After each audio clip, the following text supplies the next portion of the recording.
and welcome to our interview with the speaker series for the United Astrology Conference 2026. I'm Melissa, and today we are joined by astrologer Sandra Leigh Serio. Sandra Leigh, can you please introduce yourself?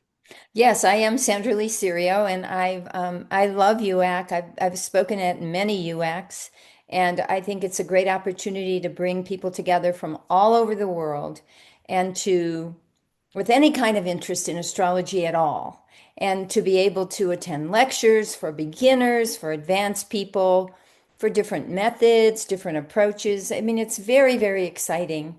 You know, Melissa, I think astrologers are a very unique group of people. I think if you study astrology, it's a calling. It's a calling. And it like changes your whole life because you learn so much about why you're here, who you are, about cycles, the cycles that affect you. It's just fascinating.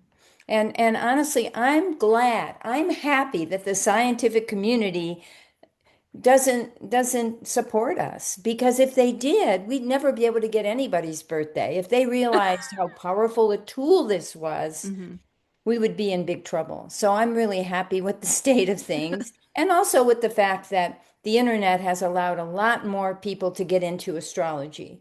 So I will have clients now who know their rising sign or know their moon sign because they found it on the internet, and they're a little better informed than clients before the internet really hit, kind of, what was it, 30 years ago. So, Yes, yes. right. You call it a calling. What did that look like for you? Um, it's where, for me, and I think for anyone, you're just drawn to something and you hmm don't know why. It calls to you. It like pulls you in so that you have to learn more and more and more about it. Just like I think being a physician is a calling, being a hmm lawyer, being any kind of religious order, these are callings, it's part of your destiny. So the Yeah. people that study astrology, astrology is a very sacred science. And it's not everyone understands it or even has the capacity, right? I mean, you have to have, to me, an above average IQ to really understand astrology, because it's complicated. It's not just the sun sign you're born under, right? It's cycles, it's how your life progresses. I mean, it's incredibly complicated. Yeah. Yeah, absolutely. How did you get into astrology then? How did astrology call you in? Well, I think when I was younger, which doesn't have a lot to do with astrology, but I was reading a lot of ghost stories. I was always interested in kind of the unknown, hmm and the spiritual side of life, or things you couldn't explain.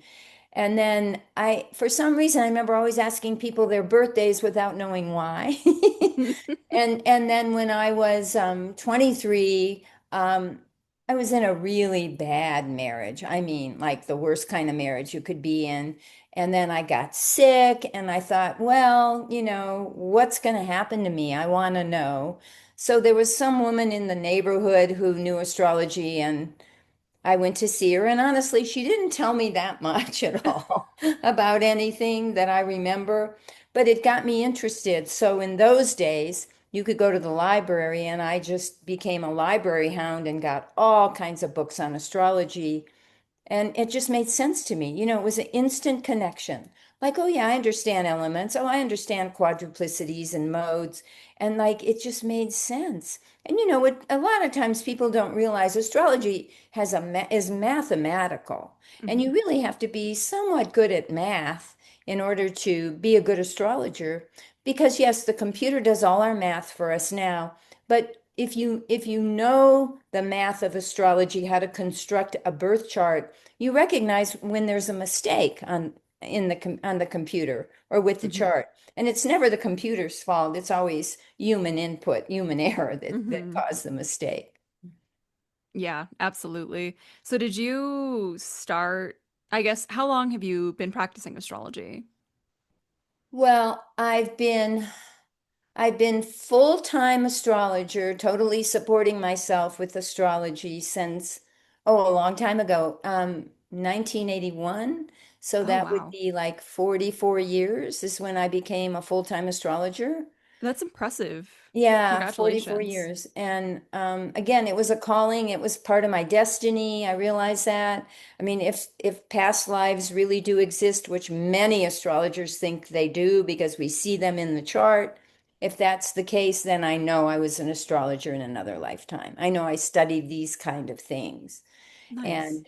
And and then I was self-taught, in those days, Hmm. I started off in Cleveland, Ohio. There wasn't that many people. In the Midwest where I grew up was, they weren't so open to this kind of thing anyway. Hmm. So I was basically self-taught from books. And then I did find a woman who taught astrology kind of nearby, and she taught me the math of how to construct a chart.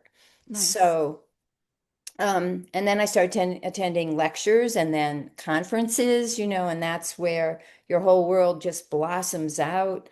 Hmm. And when you go to a lecture, like people out there are going to a lecture at UAC, it's not always about the lecture, but it could be about what you have inside conversations that sticks with you about your chart, about astrology, but certainly lectures too. I don't mean to minimize the importance of lectures, but the lecture stimulates something in you that makes you want to go out and learn more about this technique or that technique. Hmm. And as astrologers, I always feel we have to embrace all different forms of astrology, even if it's not, tropical Western that I practice, if it's Vedic, we have to really respect all the different forms because they all have something to say. Hmm. Hmm. Yeah, I definitely agree with that. Yeah, Being more open, I think, yeah, and conferences are a great place to be able place, to do that. right. How have your astrological studies then shifted over these 40 years? How have they shifted? I think as you get older and you practice astrology, I mean, every day you get better and better and better. I remember when I first studied astrology, I would look up charts of all famous people because I knew about their lives. And that really helped me learn to interpret a birth chart and what would unfold in a person's life. I mean, I'm very much into forecasting. But I'm also, I have a psychological background because I have this master's degree in psychology, which, by the way, really helped me in dealing with clients, really helped me listen a little more. I mean, it was really invaluable to get that degree. And I got that degree after I'd been practicing astrology for like, gosh, like 15 years, Oh, and then wow. I got the degree in psychology. So I think it really made a difference in again and really feeling for the client, having Hmm. compassion and there are times that maybe a client does need therapy and you're not really the person, to give the therapy. So you can very diplomatically and delicately make a recommendation, that they might feel better if they had someone to talk to on a more regular basis. Yes. Yeah, absolutely. Right. So do you still cast charts by hand? No. Oh no. Oh Okay. no. And the beauty of that, when I took the AFA exam many years ago, they used to call it a math test. You had to interpolate the house cusps. You had to Mm, use logarithms to figure out the position of the natal moon.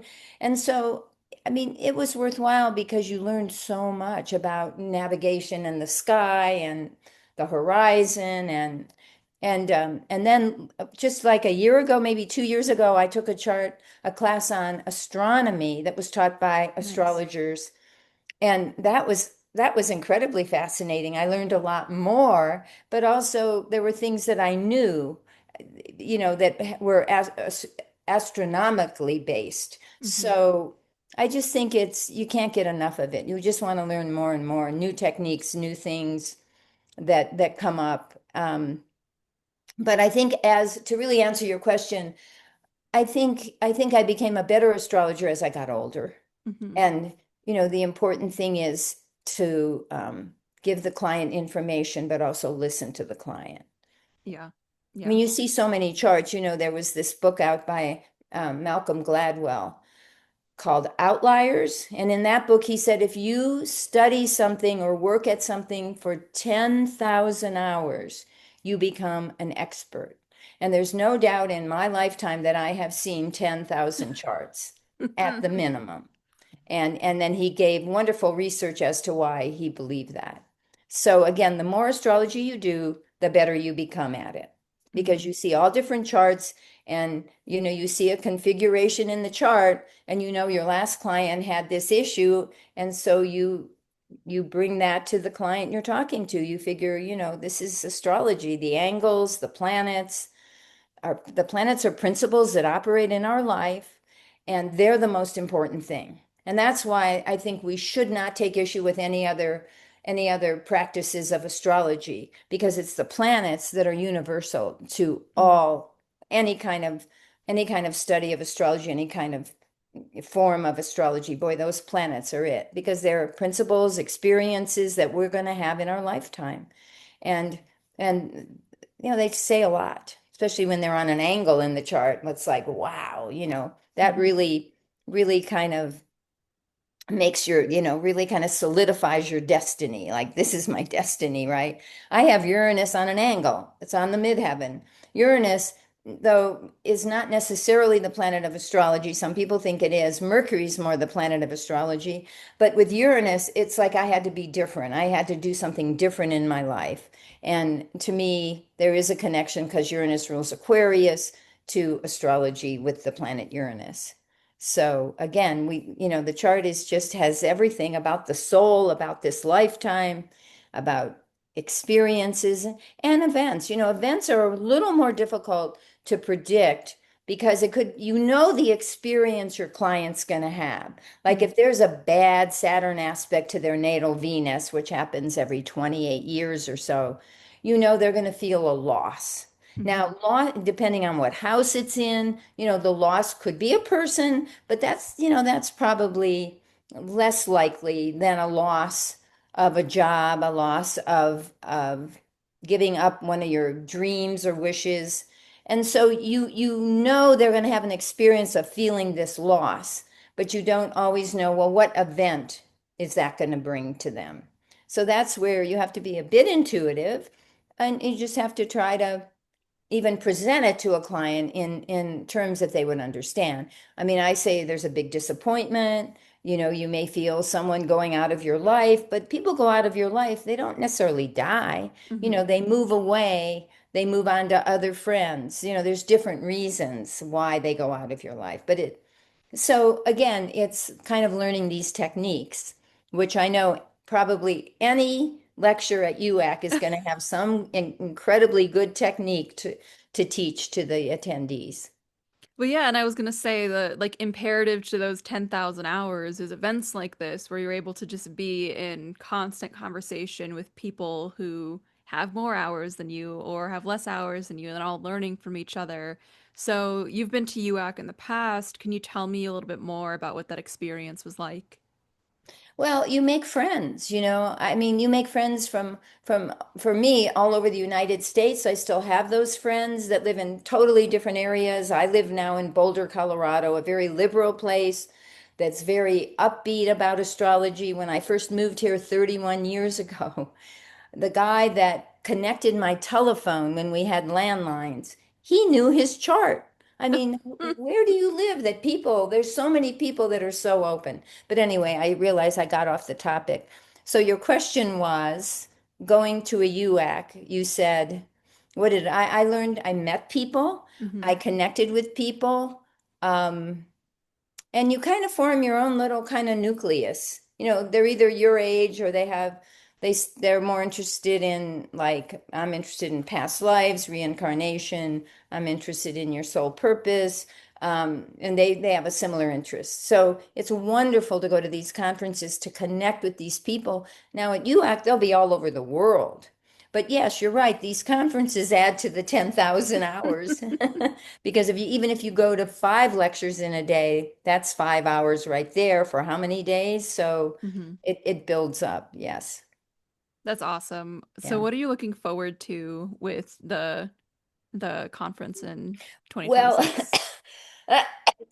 it's funny you said that, because a bunch of my friends who are astrologers, but didn't get invited to speak, because you can only have teachers, Hmm. they're excited to see all their friends. That's what Yeah. they said. I want to go because I want to see my friends I haven't seen in 5 years, or since before COVID, and that. So I think I get excited because I'm among like thinkers, and I love that.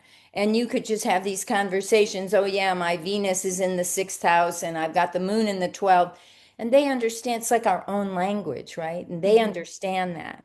And then people who are lay people, they don't know what we're talking about. They're like, what are No. you talking about?